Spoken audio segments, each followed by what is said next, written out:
Can this $15 pair of running shoes from Amazon outperform these $240 Elite Super shoes, or are they gonna injure my feet? Today, we're at the track and we're gonna find out.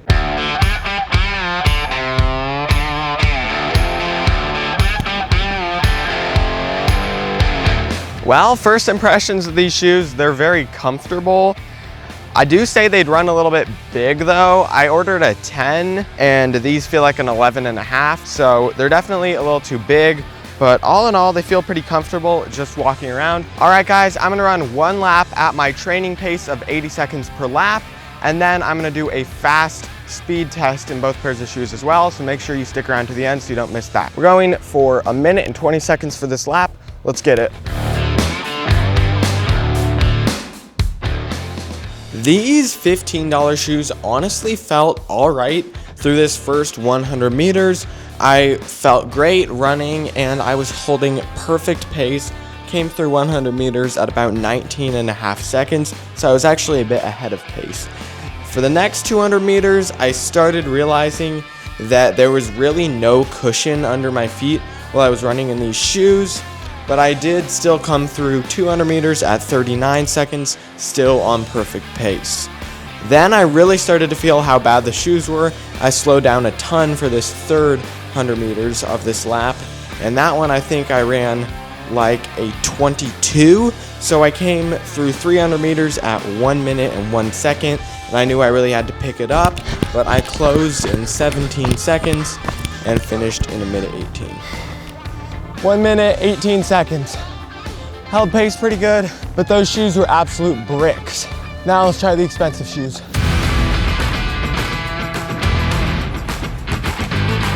These expensive shoes felt so good through my entire run. I wasn't even trying as hard as I had been in the cheap shoes, and I felt like I was just floating along. They have great energy return, and they have what's called speed roll technology, where it really helps you roll from the center to the toe of your foot faster so that you have more smooth and fluid running and it propels you forward. They also have a carbon fiber plate to help with even more speed.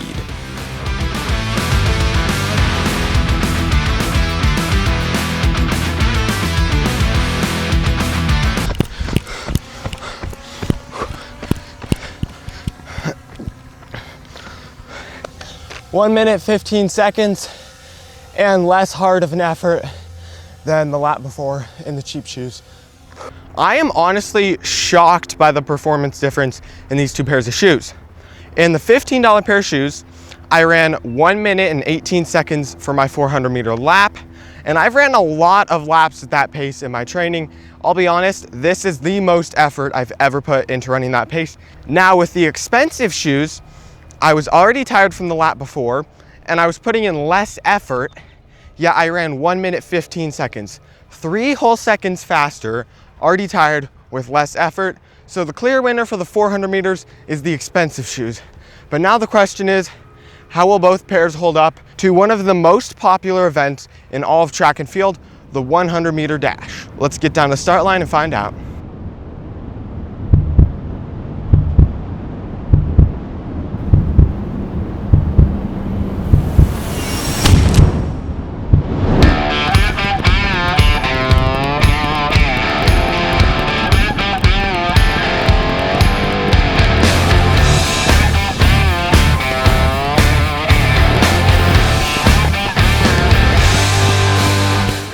That was a 14.6, not my best 100 meters. They did feel decent coming down that, but I definitely didn't have enough traction. So now let's try the cheap shoes.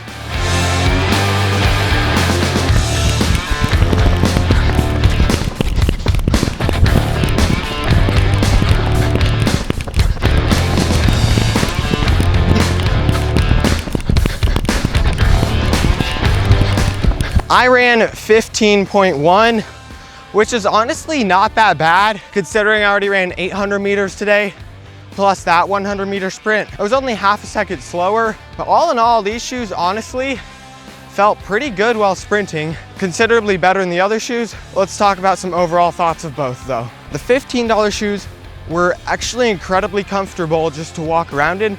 They had a lot of really good padding on the uppers and sides, but when I was running my 400-meter lap, they felt like literal bricks under my feet. There's no squish in the heel. The expensive shoes don't have a very cushioned upper or sides, but they do have a ton of squish and cushion out of the heel, as well as a carbon fiber plate to propel you forward while you're running. All in all, the $240 shoes are way, way better. Make sure you subscribe, and I'll see you next week.